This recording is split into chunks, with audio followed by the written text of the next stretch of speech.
une obéissance être quelque chose qui est inspiré par l'esprit, il y a une part de l'obéissance qui est décidée par notre volonté, qui est décidée par le fait de choisir de faire ou pas. Et la première péché et la chute que nous avons eue en tant que les hommes, c'était une question de choix. Adam a choisi de manger le fruit avec sa femme Ève. Et en fonction de cela, nous sommes là où nous sommes actuellement, si Christ n'est pas venu. Cela nous montre, et d'autres situations dans la Bible nous montrent que le fait de choisir est très important. Et nous avons les choix, même si nous avons l'Esprit de Dieu en nous. Le fait d'être habité par l'Esprit de Dieu ne nie pas cette faculté de choisir. Et il a dit, je mets devant vous aujourd'hui la vie et la mort, la bénédiction et les malédictions. Et il nous conseille de choisir la vie. Et ensuite, il dit, si nous choisissons la vie ou bien nous choisissons la mort, ce n'est pas nous seuls qui vont profiter de cela, mais aussi notre postérité. Ça veut dire chaque choix que vous faites ici maintenant, d'ici maintenant, tous les gens qui sont sous ton influence seront affectés. Tes enfants seront affectés, ta famille sera affectée, tout le monde partout autour de toi sera affecté. Et l'un des choix que nous pouvons faire en tant que des enfants de Dieu, c'est le fait d'obéir à Dieu. Bien-aimés, attachés à chaque choix sont des conséquences. Et je vous assure, des conséquences, c'est là où tu es, plus que Glovo et Jumia. Des fois, Jumia, Glovo vont te demander, tu habites où? Je suis là, tu es où? Je suis où? Descends en bas. Mais tout à l'heure, on était en train de chanter, le ciel, tu peux m'entendre. Et l'objet, Dieu a choisi, ou bien l'entité, Dieu a choisi d'être témoin contre notre décision. C'est le ciel et la terre. Et le ciel et la terre n'oublient pas. Lorsqu'on lit Jérémie 22, 29, la Bible dit, terre, inscrit contre cet homme, qu'il n'aura pas des enfants. Donc, lorsque nous faisons les choix, nous pouvons faire les choix peut-être au Gabon et quitter Gabon pour venir au Maroc. Mais des conséquences vont toujours nous suivre, même si nous avons déplacé. Parce que les conséquences sont attachées au choix. Si ce matin, j'ai décidé de marcher ici sans pourtant regarder très bien, je vais tomber. La seule chose que je dois faire, c'est de marcher sans pourtant faire attention. Et après cela, juste les conséquences sont déjà cachées dans cela. Alors que je suis ici, si je prends quelque chose et je prends cela et il y a quelque chose de mal dedans, si je bois, même si j'ai prié, si Dieu ne t'invient pas, je serai mort. Et je nous raconte une expérience qui m'a fait comprendre de plus le poids de notre choix. 2021, j'étais au Maroc ici. 2020, j'étais au Maroc ici et j'étais chez moi, prier tranquille, faire les choses tranquilles. Et il y a un mois, je dormais tranquillement, mais chaque nuit, au minimum de 4 fois, mon âme sort de mon corps. Au minimum de 4 fois, mon âme sort de mon corps. Et je pars et je viens. Je pars et je viens.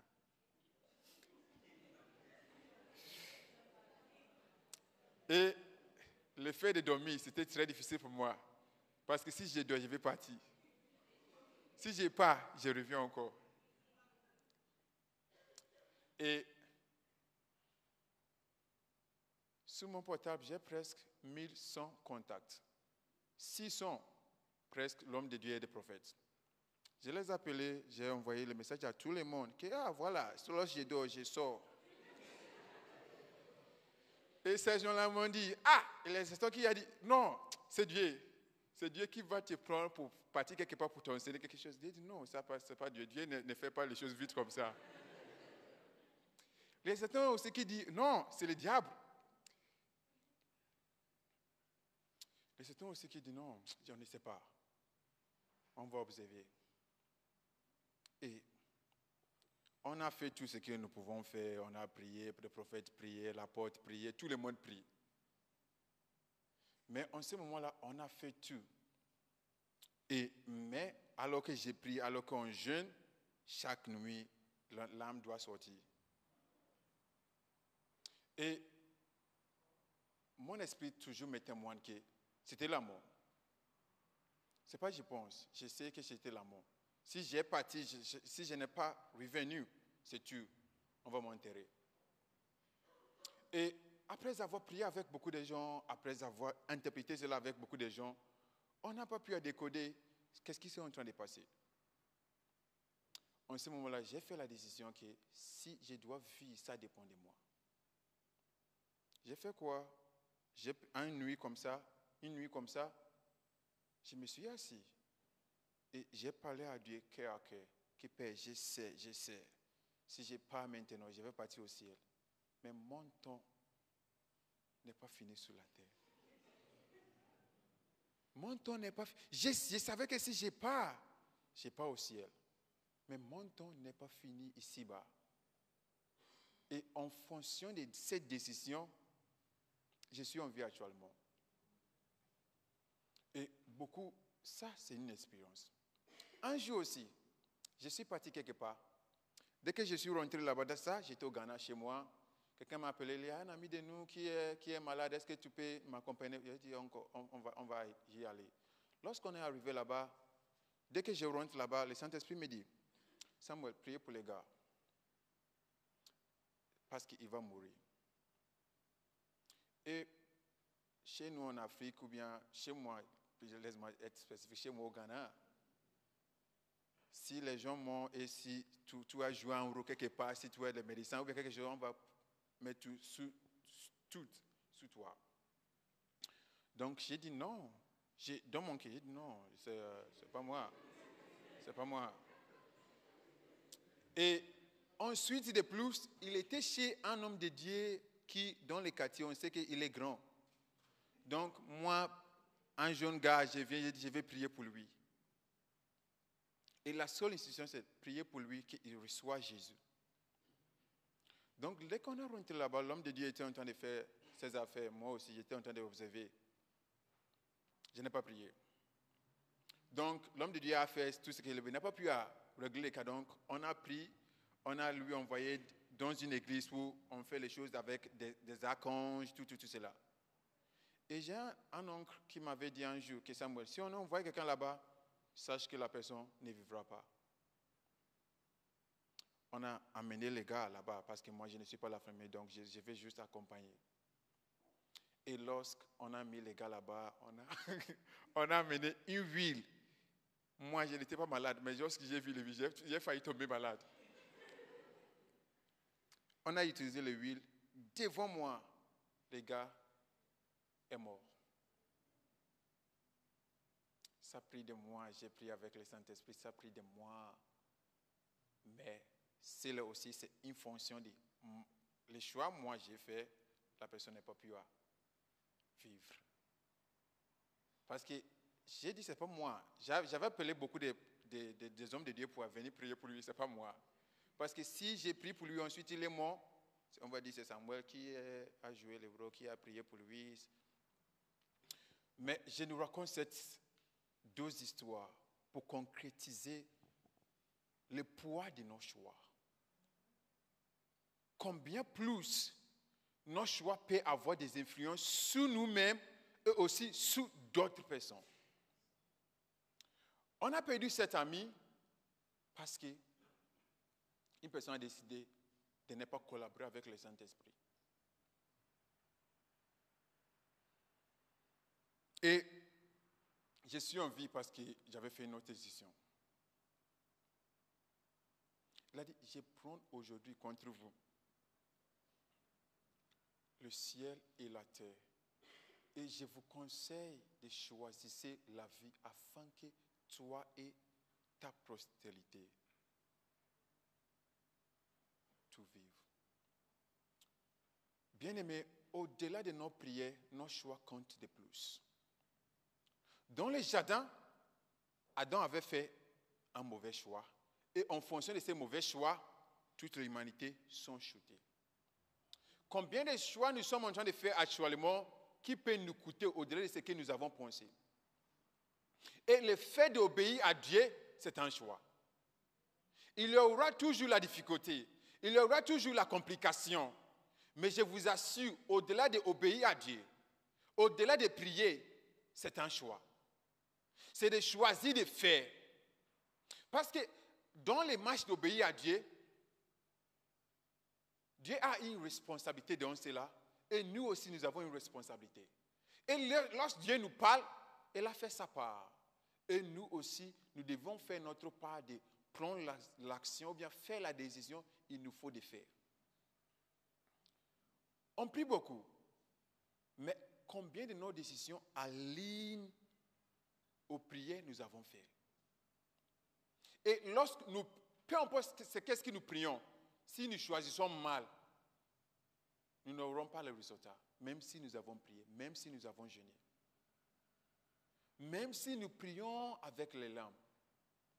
Esaü, il a prié avec les larmes, mais en fonction de ça, son mauvais choix, il n'a pas pu avoir l'héritage. Et c'est l'héritage que nous tous, nous cherchons cette année. Bien-aimés, il y a des choix qui sont faciles à faire. Il y a des choix qui sont difficiles à faire.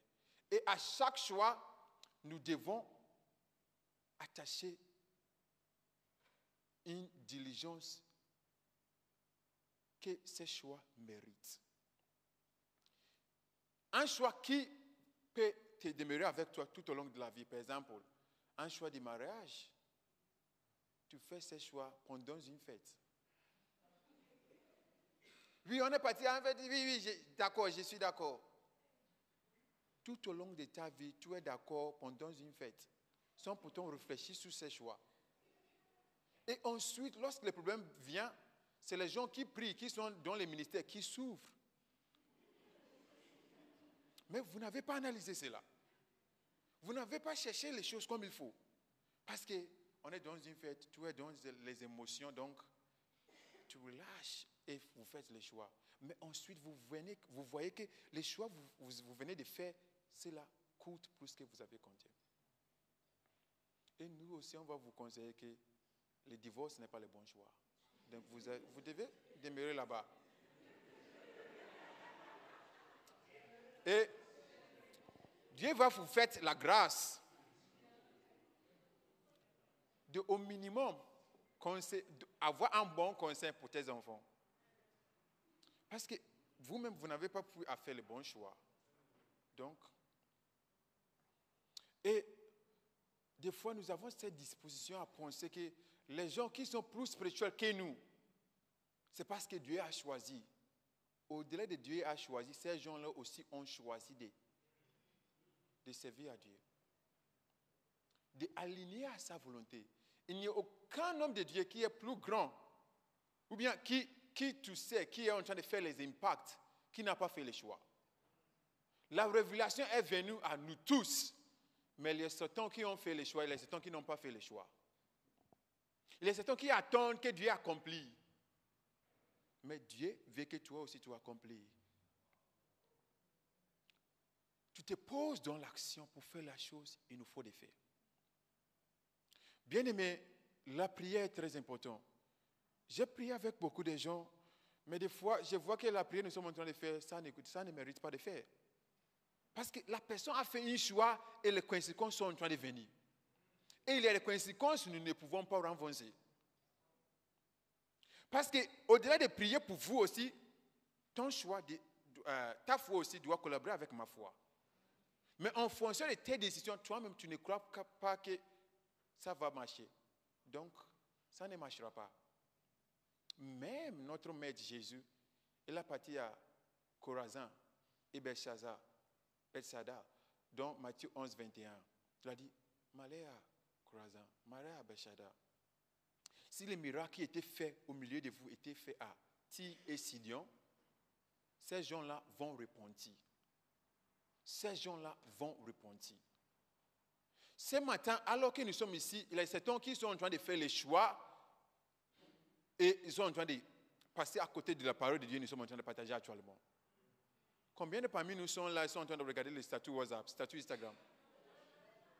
Je suis sûr que le Saint-Esprit peut nous dire d'écrire un message à quelqu'un, d'envoyer un message à quelqu'un, mais jamais le Saint-Esprit dira que regardez au statut. Jamais. Statut n'a pas un cas de gens, jamais. Statut, c'est statut de quelqu'un. C'est l'état de sa vie. Le Saint-Esprit ne dira pas que, oh, regarde les statuts alors que nous sommes en train de faire le culte. Regarde les stories d'Instagram alors que nous sommes en train de faire le culte. Et les gens vont dire, non, peut-être les petits quartiers, ce qu'ils sont en train de dire, c'est pas ça, je cherche, c'est pas spirituel. C'est spirituel. Lorsqu'on lit, est-ce qu'on peut lire Jean 6, 63? Jean 6, 63. Celle-là, c'était Jésus. Si c'est déjà projeté, je vais lire selon ma version.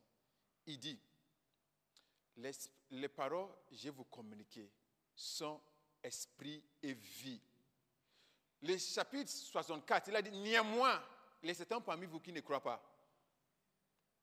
Jésus était en train de communiquer, mais il a dit, néanmoins, il y a certains parmi vous qui ne croient pas la parole que je suis en train de partager avec vous. Ça veut dire, au-delà de celui qui est en train de partager la parole aussi, ça dépend aussi de ton choix. Et ce matin, je te partage 4 choix que nous pouvons faire afin de posséder notre héritage. 4 choix que nous pouvons faire qui va faciliter le fait de collaborer avec Dieu et afin de lui obéir pour posséder notre héritage. Le premier choix, c'est le choix de s'engager profondément avec Dieu. Lorsqu'on lit 2 Chroniques 15, 12, la Bible nous fait comprendre qu'ils ont pris l'engagement de chercher Dieu avec tout leur cœur.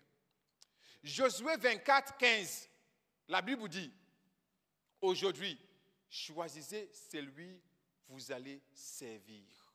Soit Dieu ou bien les petits dieux que vous connaissez. Mais moi et ma famille, nous servirons l'Éternel.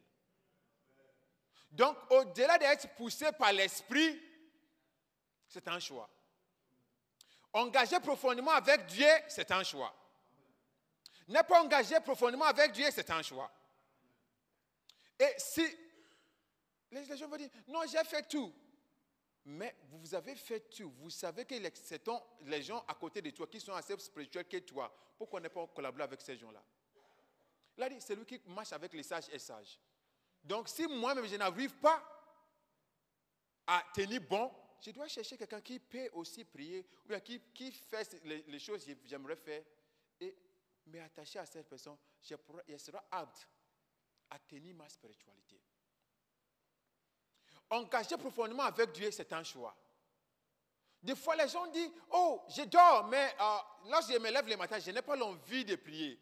Ça nous arrive, nous tous. Mais des fois, il y a des gens qui programment la nuit jusqu'au point que le matin ne sera pas apte à prier. Toute la nuit, tu étais sur le portable avec quelqu'un, tu es en train de parler des choses étranges. Et c'est vous les deux qui vous connaissez ce qui vous êtes en train de discuter. Imaginez qu'un jour on enregistre cet audio-là et on joue ici.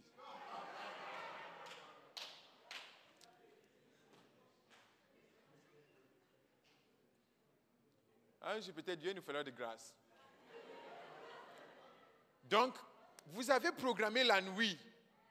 Donc, les matins, vous n'aurez pas l'apte à prier. Vous n'aurez pas cette envie à prier. Parce que ton cœur, vous avez sémé.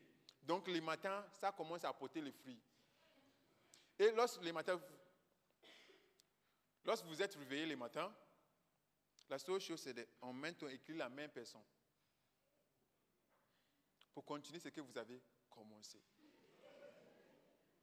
Et vous voulez prier, bien aimé, ça ne passera pas.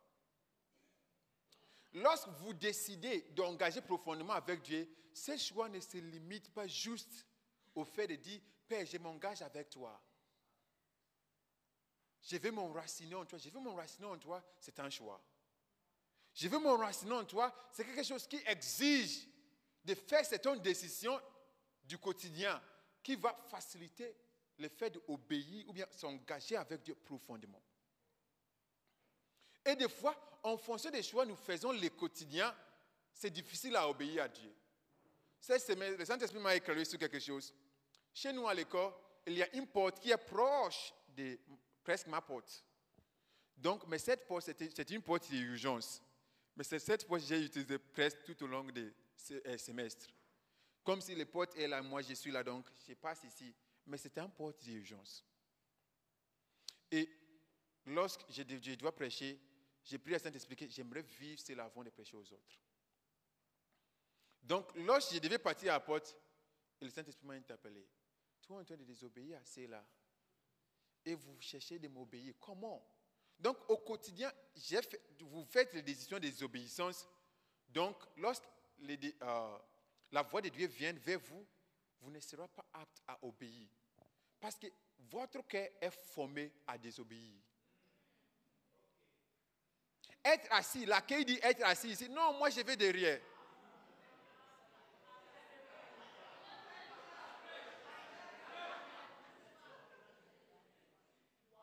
Je vais derrière.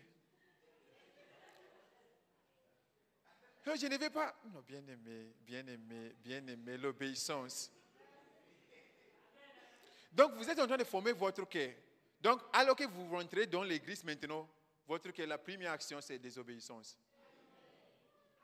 Et alors que le culte poursuit, vous dites, oh, aujourd'hui, je n'ai pas senti. Ce n'est pas senti. Vous avez fait les choses de ne pas obéir à Dieu. Donc, celui qui n'a pas, tu n'as pas obéi à Dieu. Donc, parce que chaque dimanche, on fait l'annonce ici. Suivez les consignes de l'accueil. Suivez les consignes de l'accueil.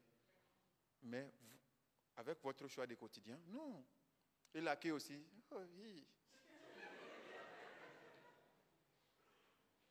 Bien-aimé, l'obéissance se fait quotidiennement. Et ça maximise lorsque Dieu nous parle. Les gens arrivent à obéir à Dieu facilement parce qu'ils ont s'engagé à obéir à Dieu. Et le fait que beaucoup de gens sont en train de faire quelque chose ne dit pas que la chose est correcte. Parce qu'il y a beaucoup de mes amis qui passent là-bas toujours. Mais ces gens-là sont différents. Parce que ce sont des anglophones qui ne parlent pas le français. Donc ils ne comprennent pas ce qui est écrit là-bas. Mais moi, je vois qu'ici, là, c'est une porte d'urgence. Bien-aimé, s'engager profondément avec Dieu, c'est un choix. Au-delà d'être fait pousser par l'Esprit, c'est un choix. Il a dit quoi? Je suis derrière la porte et je flappe. Apocalypse 3:20. Si quelqu'un entend ma voix et il ouvre la porte, je vais rentrer. Jésus ne force pas pour rentrer. Jésus n'est pas le diable. Le diable, c'est lui qui force. Je flappe à la porte. Si quelqu'un entend ma voix, il ouvre la porte. Engager profondément avec Dieu, c'est un choix. Dans Apocalypse 2, la première église, l'église d'Éphèse, lorsque Jésus a parlé à cette église, il a dit, rappelez ton premier amour et commence à faire des choses que vous faisiez auparavant.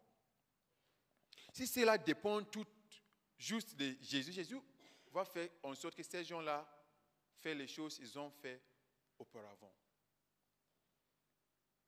Mais il a dit, repentez-vous. Donc, bien aimé, s'engager profondément avec Dieu, c'est un choix. S'engager profondément avec Dieu, c'est un choix. Et vous faites ces choix-là, vous devez faire les petits choix qui vont combler, à faciliter ces choix-là. Je vous assure, les gens qui sont spirituels, qui sont engagés profondément avec Dieu, ils font des choix quotidiens afin de tenir bon dans cela. Tenir bon dans cela. Par exemple, il y a des techniques de prière. Si vous voulez prier chaque jour, vous devez porter attention à cela. Si vous voulez prier chaque jour, par exemple, vous devez faire attention à ce que vous écoutez, ce que vous regardez. Vous devez faire attention même à ce que vous mangez. Vous ne pouvez pas manger beaucoup. Et ensuite, décider de prier la nuit. Non, ça n'arrive pas. Vous allez te réveiller à 6 heures du matin. Parce que tout est comblé. Ton esprit est plein. J'aime cette histoire qui est dans Actes 6, 2. Il a dit, alors que l'Église commence à grandir, il y avait la guerre, ou bien la confusion entre les veuves qui sont grecs et les veuves qui sont juifs. Et à un moment donné, la Bible dit, je vais paraphraser cela. À un moment donné, la Bible dit, les apôtres disent, non, il n'est pas bon qu'on s'aie à table. Imaginez Pierre avec les trucs là. Il a dit, hey, tu veux manger quoi? Mais elle a dit, nous nous donnons à la parole de Dieu. Les apôtres, les premiers travaux, c'était quoi? C'était de partager la parole de Dieu. Mais les apôtres étaient en train de partager la nourriture. Est-ce que vous êtes en train de partager la nourriture alors que vous devez prêcher la parole de Dieu? Mais la Bible n'a pas dit c'est l'esprit. Il a dit les apôtres ont été assis et ils ont vu que la décision que nous sommes en train de faire actuellement, ça ne vaut pas. Et alors ils ont changé de faire une autre décision. Et en fonction de cette décision, lorsque vous lisez la Bible dit l'Église commence à grandir. Quelle décision vous devez faire actuellement afin de booster votre relation avec Dieu? Afin d'approfondir votre relation avec Dieu.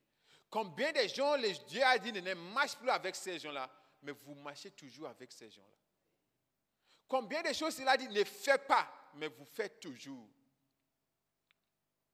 Bien-aimé, s'engager profondément avec Dieu, c'est une décision. Au-delà de l'effet d'être poussé par l'esprit, c'est une décision. Deuxième choix que nous pouvons faire afin de posséder notre héritage, c'est le choix de cultiver de bonnes relations. Bien-aimés, Dieu nous a placés dans un royaume et dans ce royaume, il nous faut être avec les autres. Des fois, on veut obéir, mais la question c'est combien de gens nous marchons avec qui obéissent à Dieu. Donc, des fois, l'obéissance devient facile. Lorsque les gens nous marchons avec, ce sont des gens qui obéissent à Dieu, qui entendent la voix de Dieu. Donc, en fonction de cela, lorsque nous avons quelque chose à faire, cela devient facile à faire. Pourquoi? Nous marchons avec les gens qui obéissent à Dieu, donc cela devient facile à faire. Oh, la première personne que vous consultez lorsque vous avez une communication de la part de Dieu, est-ce que cette personne a cette disposition à obéir à Dieu? Si cette personne a cette disposition à obéir à Dieu, c'est facile à te montrer la voie. À te dire, cher ami, vous pouvez faire, on peut obéir à Dieu ensemble. On peut obéir à Dieu ensemble. Cultiver les bonnes relations, c'est le bon choix que vous pouvez faire pour posséder votre héritage. Pour posséder votre héritage. Pour posséder votre héritage. Cultiver les bonnes relations. Les bonnes relations, c'est les relations qui vont vous aider à accomplir la volonté de Dieu pour votre vie. Ce n'est pas la relation qui vous apporte juste les profits ou bien les bénéfices. Oh, cela m'apporte. Non, non, non. Est-ce que cela est en train de me conduire dans la volonté de Dieu pour ma vie? Des fois, ce n'est pas facile à faire. Mais lorsque vous avez un ami ou bien une amie qui peut te dire, fais-le, c'est Dieu qui le dit de faire. Fais-le, c'est Dieu qui le dit de faire. Cela facilite les choix. Imaginez lorsqu'on a demandé Naaman, qui était le capitaine de l'armée des Syriens, on a demandé d'aller se plonger dans le rivière de Jourdain. Il voulait partir, mais ses serviteurs disent non, il faut le faire. Et en fonction de ces relations qui étaient autour de lui, cet homme a pris la décision. Et en fonction de cette décision, il a pu posséder son héritage qui était la guérison. Donc, des fois, l'obéissance devient difficile parce que nos relations ne nous aident pas à accomplir la volonté de Dieu. Nos relations ne nous aident pas à accomplir la volonté de Dieu. Troisième décision, c'est la décision d'être très bon dans tout ce que nous faisons. D'être très bon dans tout ce que nous faisons. Proverbe 22, 29 dit, vous voyez un homme qui est habile dans son travail. Il se tiendra devant les rois, non pas devant les hommes qui sont obscurs. L'héritage ne sont pas avec les pauvres. L'héritage se trouve avec les rois. Si vous devez posséder de grands héritages dans ces pays, vous devez avoir une personne qui est dans l'autorité afin de profiter. Ce n'est pas une personne qui est dans les besoins. Lui aussi, il a besoin. Et pour posséder cet héritage, la Bible nous montre une voie, dit d'être bon dans tout ce que vous faites. D'être bon dans tout ce que vous faites. Bien-aimés, le choix d'être bon dans ce que vous faites, c'est un choix qui va vous procurer l'héritage que nous cherchons. Dieu a déjà donné l'héritage, mais l'héritage cherche une personne spécifique. L'héritage cherche une personne spécifique, une personne qui est habile, une personne qui a le potentiel, une personne qui a décidé de travailler, une personne qui a décidé de prendre l'action qu'il faut afin d'être bon dans ce qu'il fait. Bien-aimé, le choix d'être habile dans ce que vous faites, c'est un choix qui va vous procurer l'accès. C'est un choix qui va vous donner l'accès à posséder ce que vous cherchez. Être bon n'est pas une chose qui dépend sur le monde de l'esprit. C'est quelque chose qui aussi dépend de ta décision. Demande les gens qui sont en train de faire de bonnes choses. Ils vont te dire, chers amis, nous prions, mais ce n'est pas juste la prière seule qui fait cela. On a décidé de faire cela. Si notre multimédia ici décide de ne pas apprendre de plus et de ne pas faire le mieux, peut-être on ne sera pas apte à avancer de plus. Si tu peux les demander que les affiches qui changent chaque jour, ils travaillent à cela. Il y a les travaux qui sont faits afin d'accomplir cela. Être bon dans tout ce que vous faites vous donne l'accès aussi à procurer votre héritage. À procurer votre héritage. À procurer votre héritage. Bien-aimés, il y a une part, Dieu nous cherche à prendre les actions afin d'être bon dans ce que nous faisons. Afin d'investir dans ce que nous faisons, dans nos études, dans notre travail. Comme on a entendu un jour ici, 8 heures au travail n'est pas 8 heures de travail. Je suis parti à l'école, ne communique pas forcément que j'ai étudié. Mais tu es étudiant et ton premier travail, c'est d'étudier. Chers amis, bien-aimés en Christ, le choix d'être bon dans ce que vous faites, c'est un choix qui est une forme d'obéissance qui va vous aider à procurer ce que Dieu a prévu pour vous. Il a dit dans Ephésiens 2, 10 que vous n'êtes pas sauvés par les œuvres, mais vous êtes sauvés afin de faire de bonnes œuvres Dieu a préparées pour vous en avance. Donc le choix d'être bon dans tout ce que vous faites, c'est un choix qui va vous procurer l'héritage. Et le dernier choix que vous devez faire afin de encore posséder votre héritage, c'est le choix d'être en bonne santé. Je vous souhaite d'être en bonne santé, qu'on prospère l'état de ton âme. Avec tout ce que Dieu va nous donner, si nous n'avons pas la bonne santé, cela ne nous profite pas. Chez nous au Ghana, il y a un chant qui dit « S'il reste un jour pour mourir, Dieu peut me bénir ». Cela n'est pas biblique. Si je prospère aujourd'hui et je meurs demain, qu'est-ce que vous allez dire? J'ai visité les gangas. Et en fonction de cela, je suis devenu riche aujourd'hui, demain, je ne suis plus là. Bien aimé, il n'y a rien que Dieu peut nous donner, ou bien tout ce que Dieu peut nous donner, qui peut subsister sans la bonne santé. Sans la bonne santé. L'onction même ne fonctionne pas avec. Si vous voulez vraiment marcher dans l'onction, vous avez besoin de bonne santé. Parce que prier 8 heures, ce n'est pas juste sous les mots la fortification de l'esprit. C'est aussi une décision d'être en bonne santé. Parce que vous n'arrivez pas à tenir pour 12 heures, 3 heures à cause de beaucoup d'huile. Oui, parce que beaucoup d'huile va te déstabiliser. Beaucoup manger des choses que vous ne devez pas manger va vous déstabiliser. Donc, vous devenez fatigué facilement. Pourquoi?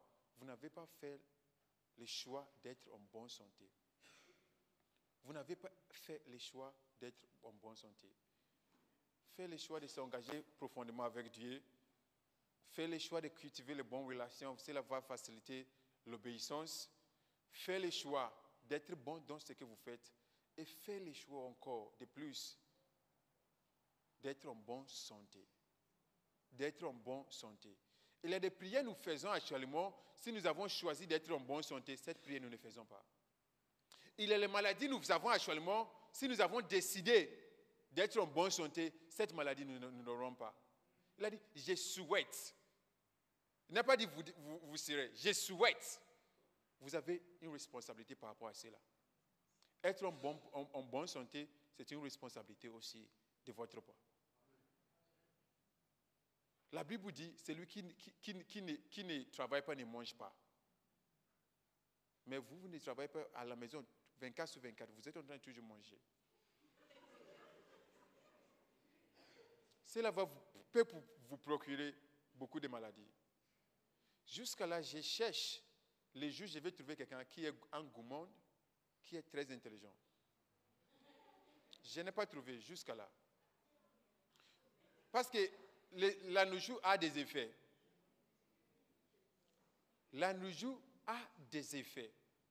La science a prouvé que, alors que nous mangeons, il y a une partie de notre cerveau qui exerce l'énergie pour digérer cela. Donc, être en bonne santé, cela exige des décisions quotidiennes afin d'être en bonne santé. Parce qu'il y a beaucoup de gens qui veulent s'engager profondément avec Dieu. Le pourquoi j'ai terminé avec ça, c'est si vous faites même, vous gérez comment vous mangez, vous pouvez être assez spirituel. Comme il faut.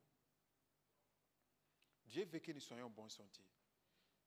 Afin que lorsque l'héritage est prêt, nous pouvons la posséder et la profiter. L'héritage n'est pas juste pour ceux qui sont derrière nous.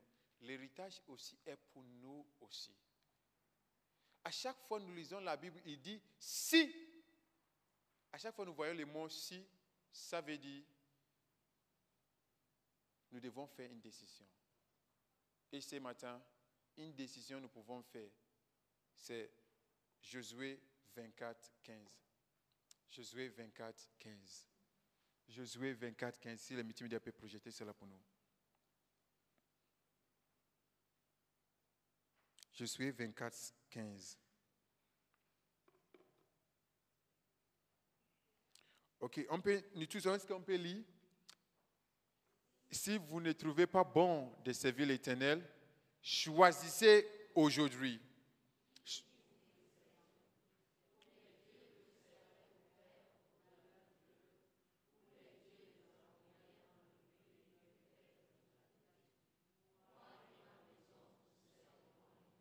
Amen. Je prie qu'à partir d'aujourd'hui, nous allons faire le bon choix et le bon choix va nous conduire à posséder notre héritage. Amen.